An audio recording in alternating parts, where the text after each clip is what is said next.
Hi everyone! We are today talking about 11 as the representation of independence. I am here to show my point of view, and I hope that you and I can have this understanding that my view of her character doesn't erase your views. In the course of season 1, we see her many times in the lab. We see the flashbacks, what she lived, and the trauma that she gets from it. And we can really see how it deeply affected her as a young girl. She's 12, so obviously finally letting go of this suffering and this manipulation that she was in, like she was used. It was a terrifying time for her. I don't even have to explain myself with that because she was in immense distress, and the idea of being taken again was also a very, very, very distressing idea. So we have to establish that the first person that shows her care is Mike. He and the group takes her to his house, give her clothes and a warm place to stay and food. So for the first time, she's not forced to do anything. For the first time, she's just here. This little place that she got in Mike's basement is her first home. That will also make her attachment to Mike very stronger. Like I said, her first home, her first time living real kindness and not manipulation.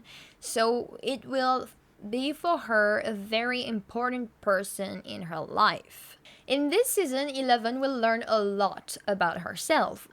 We can take like Nancy as an example. She sees herself in it, or at least she sees what she would like to be in Nancy. Those scenes breaks my heart because you can really see how 11 just wants to be Jane. Well, she doesn't know her name yet, but Jane wants to be like Nancy. She just wants to be normal. She doesn't want to be a girl with superpowers. She doesn't want all of that. What she wants is to be able to be like Nancy, to like girly things and have friends to have fun with. We learn in episode 3 how she wished she could be like Nancy when she looks at all of the photos of Nancy in her room, and she likes the stuff that Nancy owns, like that little, box with music. At this moment, you can really see how she longs for a normal childhood, longs for normalcy, and that's a bit heartbreaking. Her losing her femininity when she loses the wig is taking a toll on her. She felt so pretty wearing that wig. She felt so pretty wearing that makeup, wearing that dress, and it's very sad that she lost this. And the fact that she lost it, you can really see how strongly she felt about this situation, where she really thrived to be just normal. Her independence this season takes place when she starts to make her own decisions.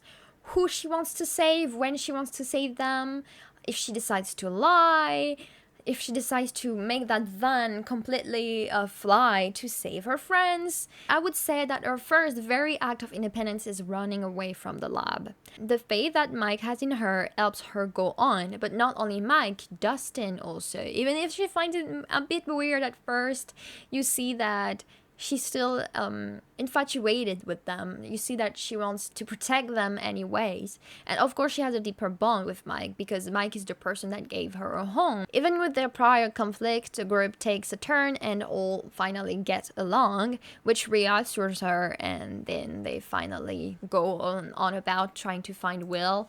And Joyce really takes care. She takes care of 11. She doesn't want her to push too much. She's here. She shows that, yeah, Joyce is here. And I think it's also a very sweet moment because for 11, that's the first time that she meets a woman who shows her that she has the choice, that she's not pushing her to do it, and that if she can't, it's fine. And we see this very balanced conflict between Mike that really wants to find Will and Joyce that is more level-headed with 11. I mean, of course, Joyce is an adult, Mike is a child, but we see a first. I wanted to talk about something. I edited this video and I realized that I did not push enough about how in season 1, Mike really sees her as a superhero already and has those crazy expectations of her.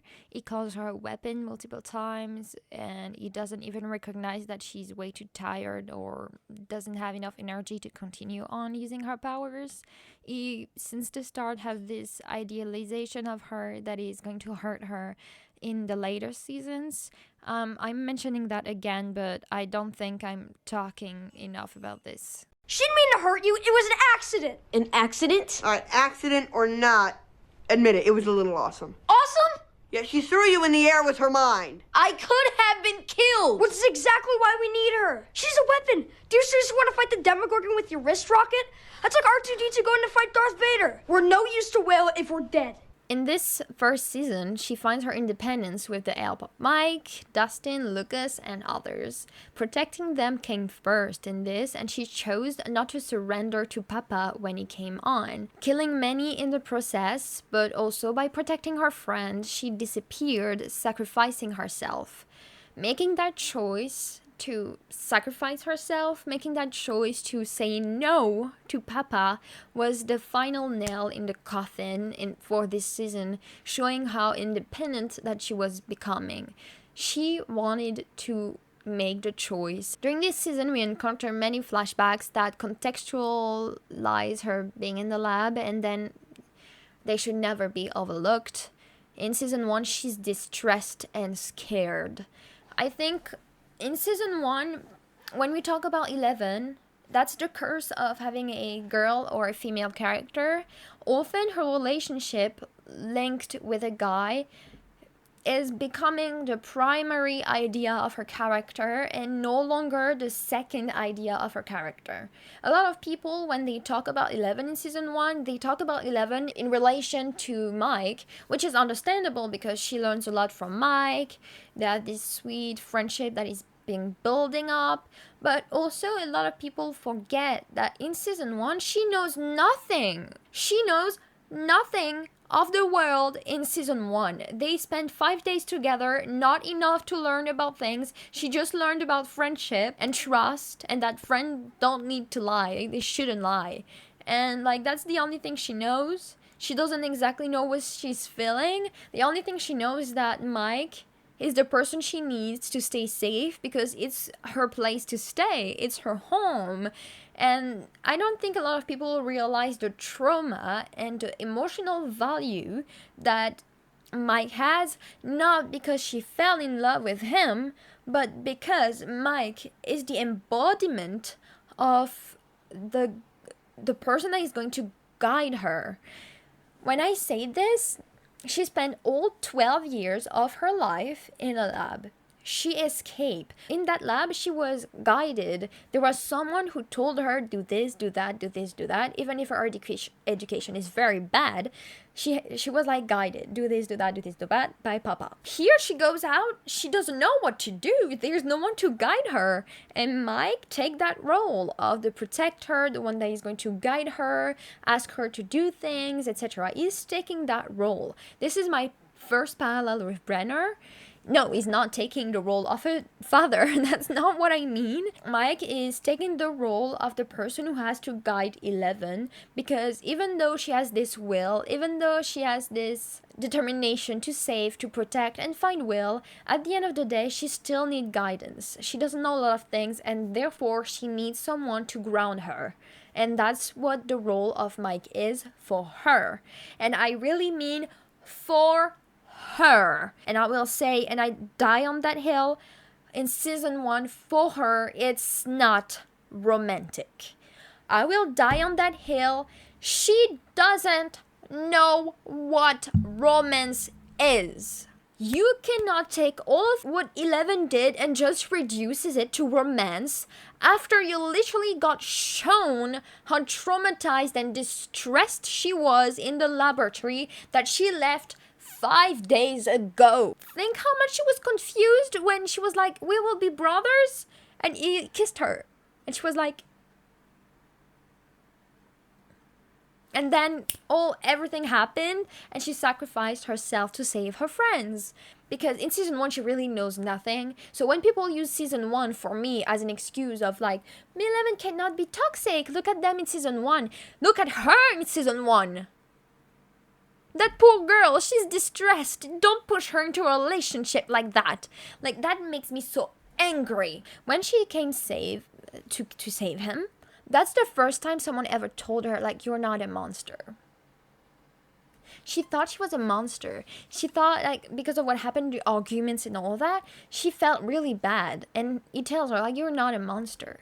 Like, their relationship is based on purely anything else but trauma and mutual needs of each other. Mike needed 11 to find Will. Mike saw 11 and helped her because she was a lost girl in the woods. Like he says in season 4, it's not destiny, it's not faith. It's just dumb luck. It's just dumb luck that found her. And they only found her because Will disappeared. So, season 2 is my favorite for every character's arc, in my opinion. They were all very well done, very well portrayed into their goal and what they felt and all that. I think it's a very, very well-made season, especially for Elle. You see her, she's still struggling to speak. She's with Hopper after trying to survive, but you really see a bunch of her character at this moment that I really like. So in this season, we see 11 alone in the woods at first, after not being able to return to Mike, which means for her leaving her first home. Survive for a lot of times in the woods, which here shows a very big, like, show off independence and survival skills that, like, it's very incredible for her to do this. Hopper gives her a home. Give her a home and hide her for safety, all the while stopping her from having friends, seeing her friends, seeing Mike. In this season, you can see how she's very attached to Mike, and as it is normal, first of all, we see Hopper denying her of returning to the person that represents for her home. She became very quickly dependent on Mike because Mike is the person that saved her. Like, we really need to, like, see their relationship as more than romance. That's something I really, for all of the people in here that are Eleven shippers, for example, to look at the grand picture and what happens in the story and see more to their relationship than just romance, because resolving their characters as just girlfriend and boyfriend is a very gross way to go about it. In this season, we see how she struggles with her relationship with Hopper and their family, but they're struggling. And in this, we know that she wants to know more about her family. Who gave birth to her? Who is her mama? Who is she? But Hopper decides to lie. She ends up getting angry multiple times, and we see that this is where she's really struggling. She's emotionally, again, not mature. She's emotionally very vulnerable. And he lies about all of his research too by not telling her what he knows, which is a very wrong move. I think he did it because he thought it was going to protect her, but he became controlling instead of protective. And that is a wrong move. After many lies and vulnerable moments, 11 breaks, as she is, like I said, emotionally vulnerable. We see this too with her reaction to Mike and Max. She decides to leave because she wants to see Mike, she wants to see her friends, she's again, just like she was in the lab, stuck in a place with no contact to people that makes her happy. Hopper makes her happy in some ways, but it's not the same. Like, we can see the similarities and how she becomes very vulnerable emotionally because, well, she's still stuck. It's like she's stuck again, like she's restricted again. It all just rings in her head exactly like what happened when she was in the lab. That needs to be, in my opinion, more understood. Now, regarding to Mike and Max. First of all, she's 13. Second of all, she considers Mike as her family. She considered Mike as this presence in her life that made her happy, content, and she got very, very, very deeply attached to him with reasons, the same reason I mentioned in season 1, for season 1. with reason. He cares about her, she cares about him. But when she saw him with Max, laughing and all that, she felt betrayed. She felt like he didn't care. She felt jealous because she cannot be Max. At this moment, she would like to be Max. She would like to be in front of Mike. She would like to be here laughing with him. But she can't, because she can't be seen. And that made her angry. This incapacity, this inability to be seen, to talk to her friend, to be here. This what made her mad. No, 11 will not react the sort in season 5 if they break up. She's no longer like stuck in a, I mean, yes, she's stuck in a place, but she's not like forced to not see anyone. She now has a family that really cares about her, friends that cares about her. She's not alone. This feeling of being alone and rejected is no longer existent, even if she breaks up with Mike. And in my opinion, we're going to talk about this, but she's going to be the one that breaks up with Mike, in my opinion. Ultimately, she leaves to find her family. Where does she come from? Who is her real mother? She had this feeling of being abandoned, and she wanted the truth. She was tired of being lied to, tired of being sidelined. She wanted to know, where does she come from? Who is her family? Knowing her mother tried everything to get her will sadden her, but will also heal a part of her that maybe felt like she could have been abandoned by her. But she was never abandoned by her. She tried everything, and will help her find her sister, Callie. At this moment with her sister, she will first find a way to belong with a person that is like her. I would love it if Callie came back in season 5. I don't think she will. I would have really enjoyed if 11 had someone that was like her alongside her, instead of just struggling with her self-worth alone. Like, you know, finding her self-worth, finding herself in a world where no one is like her is so hard. But here she finally meets someone who's like her, and you can see how she enjoys learning, enjoys this curiosity. You see how she thrives onto learning, onto seeing new things. She really likes that. Also, she's bitchin'. She's able to have a real conversation with Callie about Papa and other things, which she would have never been able to do if she had never met Callie. Talking about that, talking about her situation in general is very, very important, because it shows again that, yeah, she needed that. She needed someone who could understand her. That's the problem with 11 as a character. No one can understand her, because no one else but her in the friend group have powers. And being different because you have powers is also different from being bullied. It's also different from will, like, it's a different. She will also learn at this moment how to control her powers and make them stronger with willpower. It's a thing to have power, and it's another thing to learn how to control them. It's also another thing to train them. And Callie is making Elle understand where she stands. How can she make her powers stronger?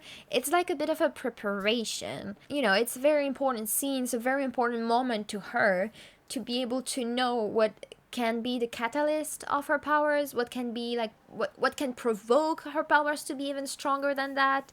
How can she find this power within herself? She really needed that talk. She really needed Callie in this moment, and I'm really glad that she got someone that was like her.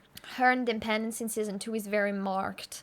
Like, she really decided to just go, just like she did in the lab in the first place. She left just like she did from the lab. This is where I make the parallel between Hopper and Brenner. With Mike not being here, the one who takes the role as a guide, the one who is here to guide her, and even better now as a father figure, it's Hopper. It's Hopper, and he also is violent sometimes. His behavior is not always good. He struggles, he screams. And all of this is a callback to what happens in the lab.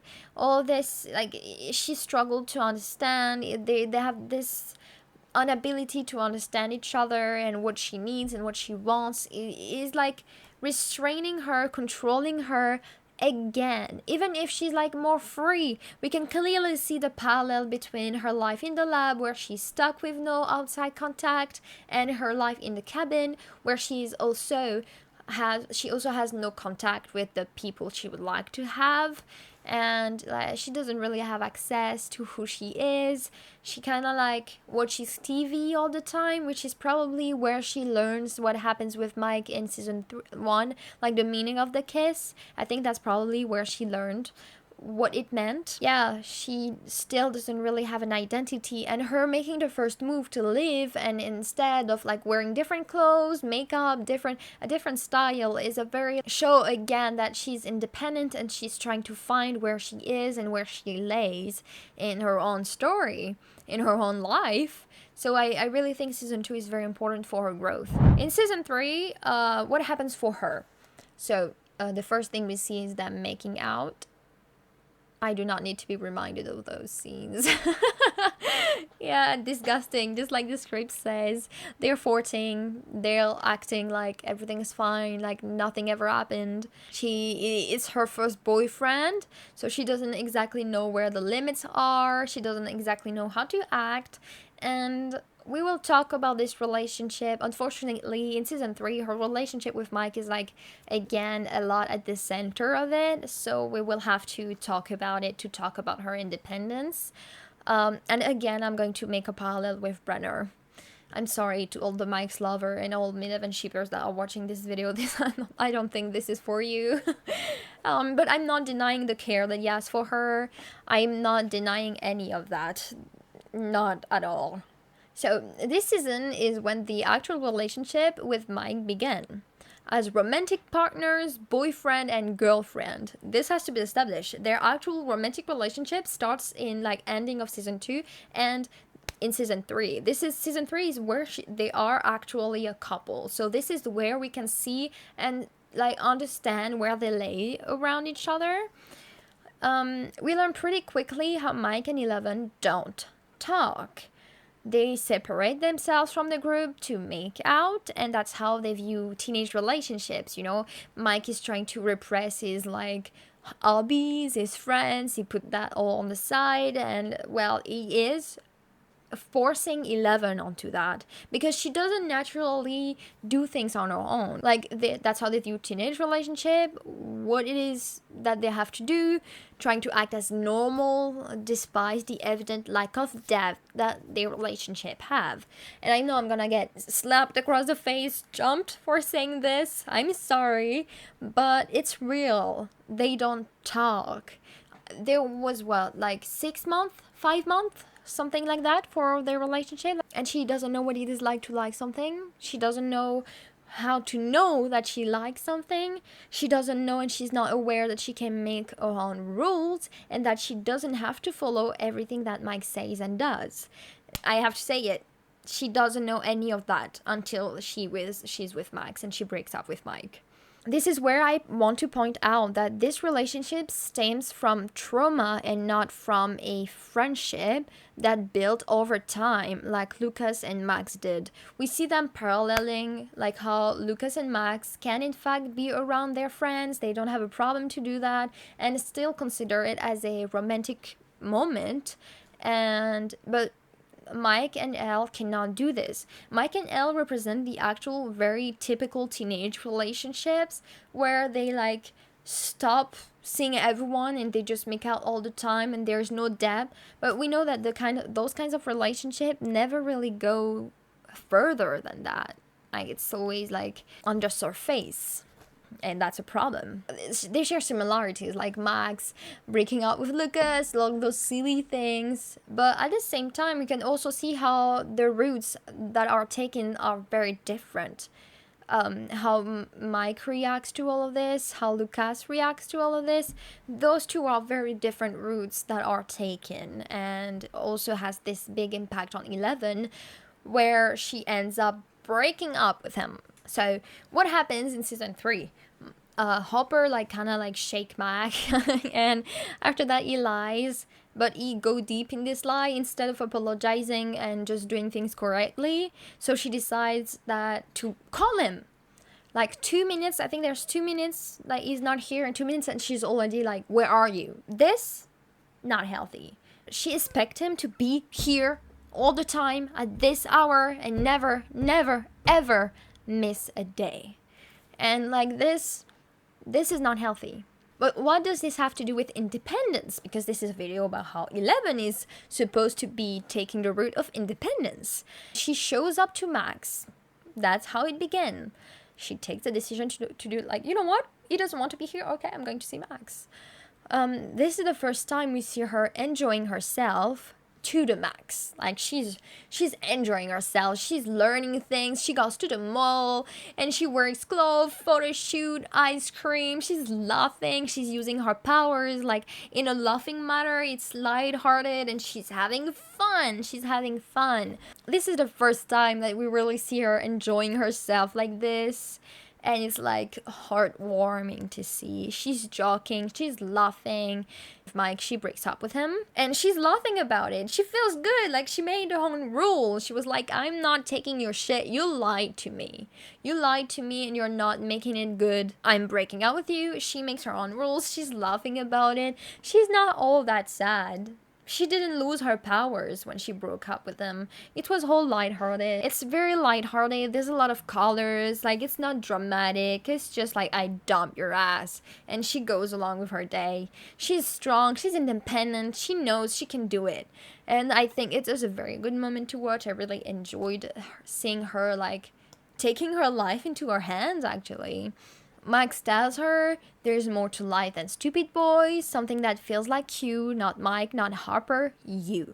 So I'm going to talk about the Brenner situation with Mike right there. She is very emotionally attached to Mike in a unhealthy extent. It's too much, because at the end of the day, Mike becomes controlling of her in a different way. In season 1, he was guiding her because she needed to be guided. In season 3, she no longer needs to be guided. She learns a lot of things. She learns how to recognize her own limits. She learned, and he's not letting her take the decisions. He's scared. And I'm going to talk about it in my Mike video. That's not the main focus here. He's scared of losing her. I totally understand that. But because of this, and this desperate need of being needed, he ends up being controlling and codependent of 11. And that is a very wrong path to take in a relationship. That's really not something you want to do. That's not it. And she refuses to, because that's herself. She decides what to do. And Mike blaming Max instead of just realizing that 11 is her own person. She doesn't need to be told what to do is important. Because in this season, Mike has a tendency to tell 11 what she has to do with her powers. And the fact that he does this with her power is exactly a callback to Brenner, who keeps telling her to do this and to do that and to do this and to do this like that. Like, you have to use it like this, you have to use it like that. It's a callback. I'm not saying it's a direct parallel. I'm saying it's a callback to the fact that instead of guiding her this time in season 3, is controlling her. And guiding someone and controlling someone are very two different paths, and they're like not going in the same way at all. This season is a proof in itself that 11 does not need Mike to be strong, to use her powers or anything like the sort. She discovers herself when she breaks up with him. She's laughing and full of joy when she made her own rules. After breaking up with Mike, he is not capable of apologizing correctly, and she sees it herself. He calls her a different species, and she sees this. She heard it. She heard them, she saw them being gross instead of just taking the damn phone and apologizing. And she does not let him come back until the very end of the show, which is very telling. She does not let him go away with what he did. She made her own rules. She saw what he did was wrong. She's not gonna take the shit. She's not letting him come back until he does the real thing. He does actually apologize completely clearly or something like that. It's a proof of independence this time. Elle shows how brave she is during this season. She finds her powers into protecting her friends, protecting the people she loves. Juan and Elle parallel each other, as we are made aware in season 4, and She fights through exhaustion, but also she ends up losing her powers in this season. She still finds a way to pass through while still reaching Billy's mind. She's very strong in this season. Like, she doesn't let shit happen. Like, she's damn strong. The moment where she like have this slug in her leg, and it's this disgusting. This is a disgusting scene. I cannot even recall it. But she's very strong, very brave. She makes her own rules. She knows her own limits, and she fights till the very end. I really like this. I really like this season where she's like proving that she does not, in fact, need Mike. Of course, we have to mention Hopper, but at the end of season 3, we also see her ready to take the next step into the relationship with Mike. However, he is the one who's not ready. In season 4, we see Jane vulnerable, being bullied. We also see her as a copy of Will. As we know from the costume designer, it was made for her to look like Will, to make it look like she was wearing Will's clothes.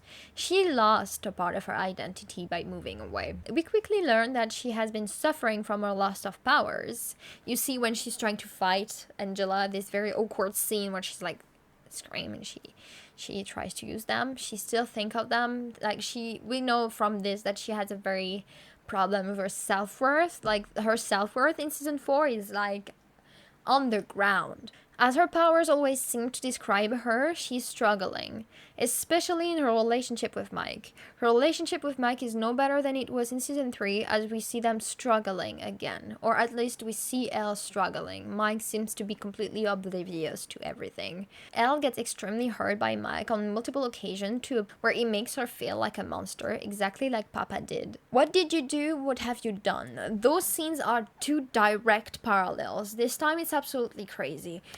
She gets bullied at school. She's lying completely to Mike about who she is now.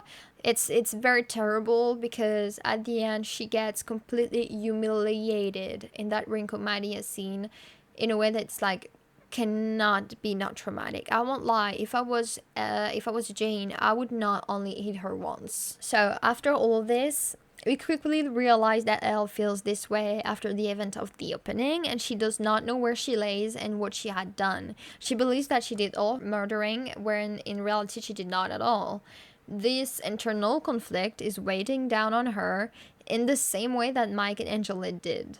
However, the incident in Rinkomania highlight two things for 11. One, she still wants to preserve her image from Mike, whom she believes would not understand her. She's telling the truth. 2, even without her powers, 11 is strong. Defending herself does not make her a monster.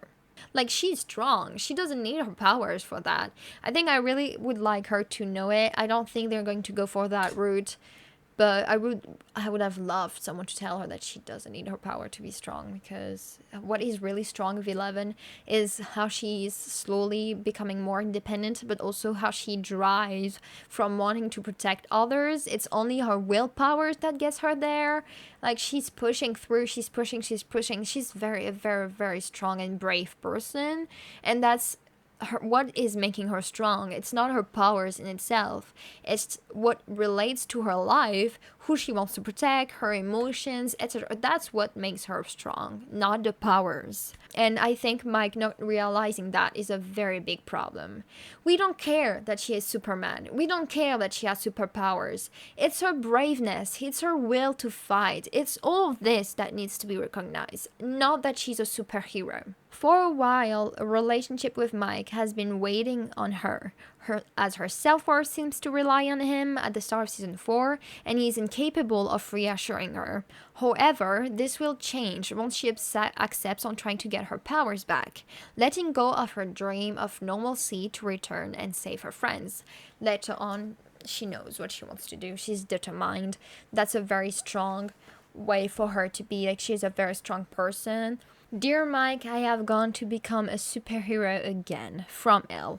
So this letter has, to me, multiple interpretations. For one, set her goal straight. She knows that her friends need help, and she needs to set her goal straight. Like, she's going back to be a superhero, not because of him, but because of her. 2, from Mike, however, it could totally be interpreted as something else and more as her once again pleasing him to meet her expectation. But like, I don't think it's her trying to meet his expectation. I think it's more her being sassy, like, well, look, Mike, I'm going back to be a superhero again. Like, look, now maybe you can love me again. I think I interpreted it more in this way than her trying again to, like, cater to what he likes about her.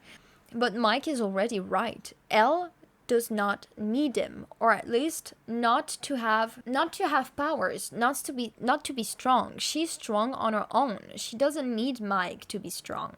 He motivates her, but she doesn't get her strength from him.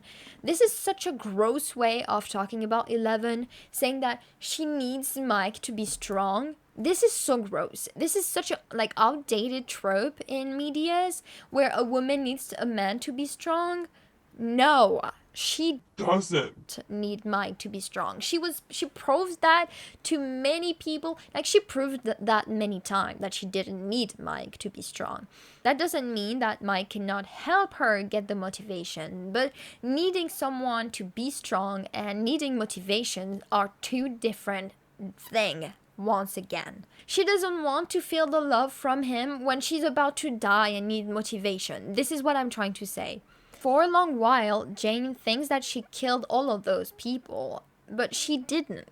Brenner shows and tells Elle all of his expectations that he had because of those powers that went beyond everything else. So once again, him always pushing back about her powers, always talking about her powers, about she's amazing, she's a superhero, she's strong, makes a direct link to Brenner, who only sees her for her powers. That's a problem. She made a direct link. Brenner used her for her powers because she had very, very strong powers. And Mike always talking about her powers, how she's so superhuman, like she's a superman, a superhero, is doing the exact same thing in her mind. That is a very not good thing to say. Like, she is so much more than that. And yes, she can move mountains, she can do many things, but that's not what she wants. That's not what she wants. Brenner tells her that she's not prepared. You'll need to do more than walk, than run. You'll need to fly, and you're not ready. Brenner does not believe in her possibilities. Owen shows her that this is her choice, and she shouldn't rely on Papa. When she goes to lift the tank again, you see her doubtful. Like the second time, you see her doubtful.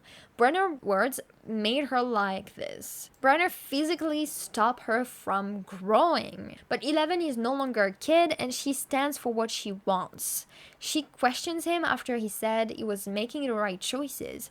Did you make the right choices with Mama, for example? He once again tried to lie to her, but she stood on her ground. She stood her ground. He says it was for her and her protection, but Jane won't take it. She no longer takes bullshit from him or anyone else. She accuses him of causing the problem with Henry. Was that the right choice? She realized that it was never her fault after blaming herself for so long. To try to understand who she was, as she felt like her powers were defining her. It is not me, it's you. You are the monster. Finally, 11, Jane, understands she's not a monster. She did nothing. She never wanted anything from this. The scene with Brenner dying is important. Even through the hate that she has for him, the suffering that she got from him, Elle still considers this man and her attachment from him. Like, you can see this is very moving, that she's finally letting go of Brenner as Papa, but you can see that there's this big attachment that she has on him, because obviously it's like a father figure for her since she was born. And it's a very complex moment to understand that, yes, she still does consider him in her life, but not, like, she recognizes that she shouldn't and should not and never will again take in his words into account for her. But she also recognizes how it lies. She looks at her real family and she realizes that he is not her family. No matter what, she lets him go and die. And she says, "Goodbye, Papa." She's finally moving on. She doesn't need this, and she's determined to help. The choir and the music, when she's living, is a sign of a deep-rooted and emotional goodbye that she is giving to Papa. It's the same for Hopper and Mike, in my opinion. Like, she's finally understanding that she cannot let people change how she sees herself, and that they have a way too much impact on her when it comes to her capacities and powers, not in her strength but in how she's able to use it depending on her emotions. Now we're going to talk about the speech. During the speech, you can see that what is driving her to fight is not the love confession in itself, because this failed. What helped was Mike reminding her to fight. She then thought about what she was fighting for, and like she calmed herself down, and then she fight. It's when he screams at her to fight, to fight, to fight, that she finally is able to concentrate and to fight. Because yes, he's like making a love confession, but I rewatched the scene this morning to make sure that I was not completely crazy. As much as you see her pained. First of all, she's dying, one. Second of all, once again, he's telling her, "I love you," only when she's about to die or only when there's a complicated situation. We see a failed confession, a world on the verge of collapsing. 11, waiting for Mike, killed the world. Instead of losing up the vines, instead of being able to focus because of his love confession, the vines tighten. It's almost like a metaphor, a way to show that the confession restricted her instead of making her free, which is what she wanted at first, but when she got it, it was not what she really wanted. Max would not be the only one dying if she died, because if 11 died at this moment, Hopper, Joyce died, would be dead. Dustin would have probably dead. Nancy, Jonathan, no, not Jonathan, but Nancy, Robin, and Steve would have been probably dead too. So he helped her, but it was not enough. At the end of season 4, we see her in a new light. She's no longer waiting for Mike, and she no longer loses her determination. She goes down that hill alone but determined. She knows her friends and families are here, and she knows what she is now going to fight for and against.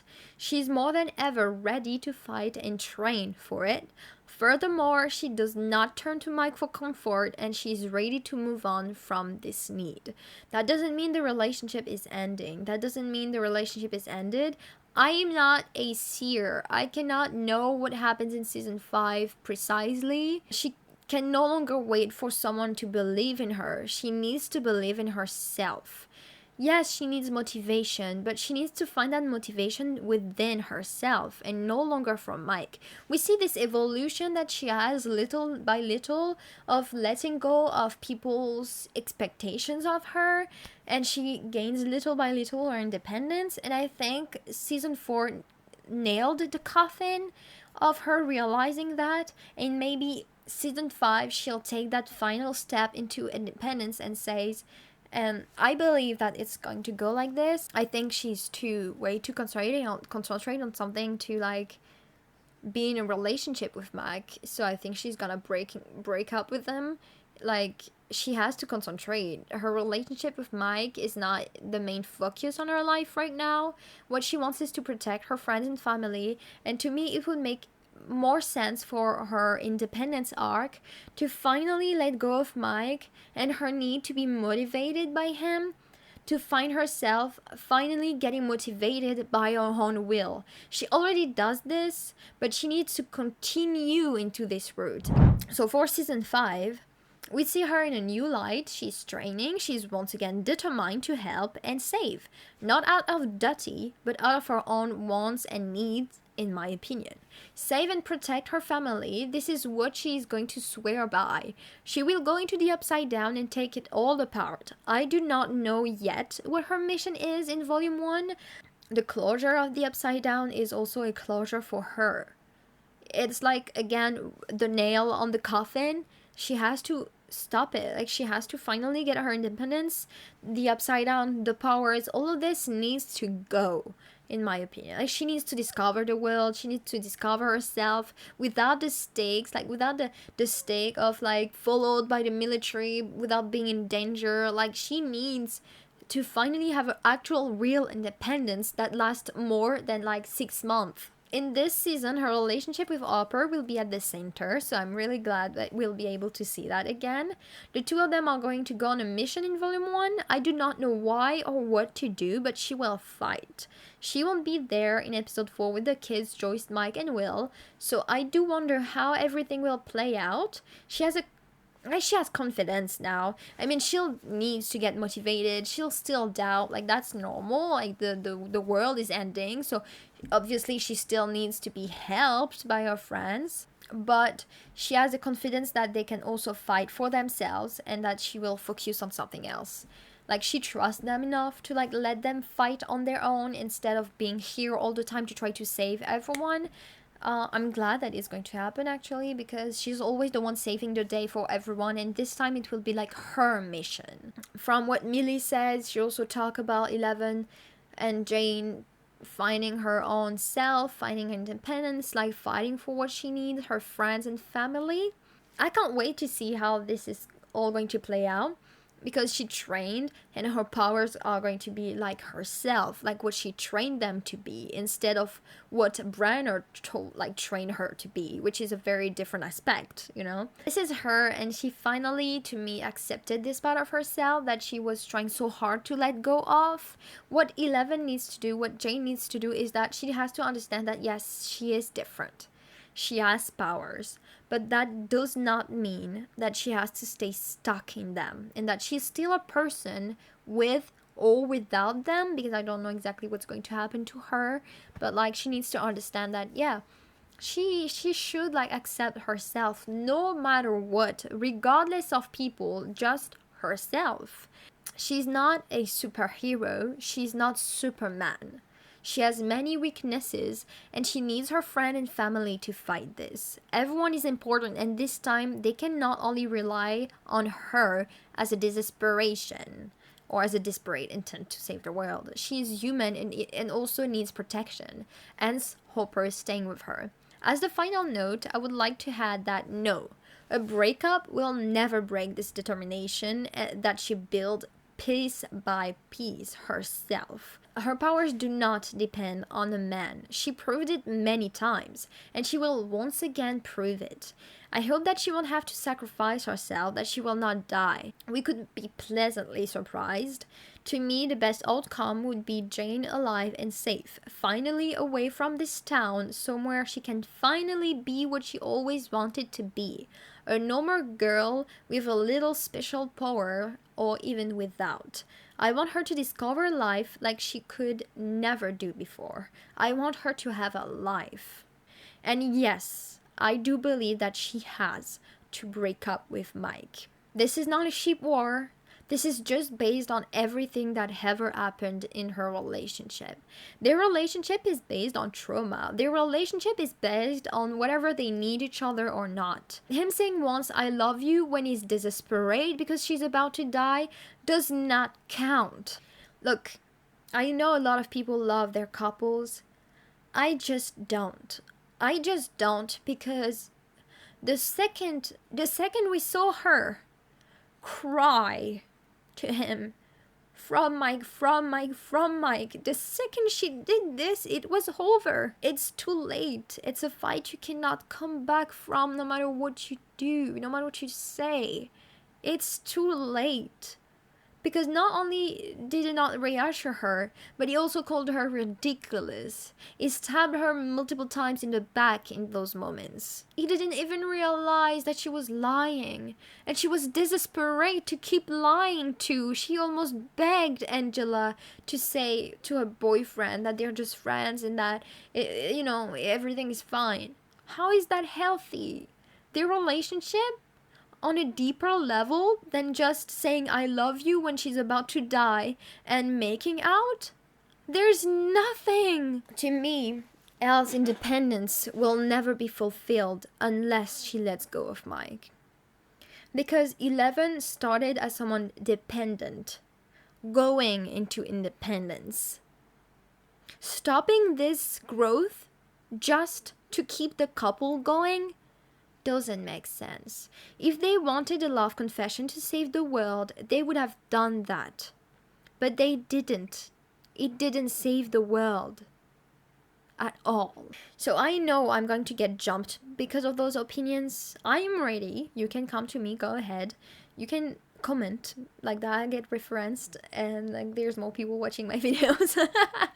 I hope you liked it. I hope you had a great time. I hope you have a great day, night, whatever. Goodbye.